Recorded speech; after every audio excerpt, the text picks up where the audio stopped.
है कि जिसमें काफिर को डाला जाएगा तो सर्दी की शिद्दत से इसका जिस्म फट जाएगा। हज़रत मुजाहिद से मनकूल है कि रोज़े क़यामत एक बंदे को जहन्नुम में दाखिल होने का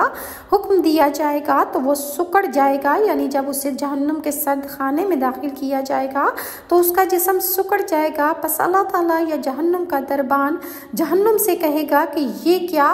तो जहन्नुम कहेगी कि इसने मुझसे निजात तलब कर ली थी, तो फरमाएंगे चलो इसका रास्ता छोड़ दो और इसको यहाँ से निकाल दो। सुफियान मशर से अब्दुल अला कौल करते हैं कि जन्नत और जहन्नुम को इब्ने आदम की बातें सुनने की ताकत अल्लाह ताला ने अता फरमा रखी है। जब कोई बंदा ये दुआ करता है कि मैं आग से अल्लाह की पनाह लेता हूँ तो आग कहती है कि ए अल्लाह इसको पनाह दे दीजिए, और जब कोई अल्लाह ताला से जन्नत तलब करता है तो जन्नत कहती है कि ए अल्लाह इसे मेरे अंदर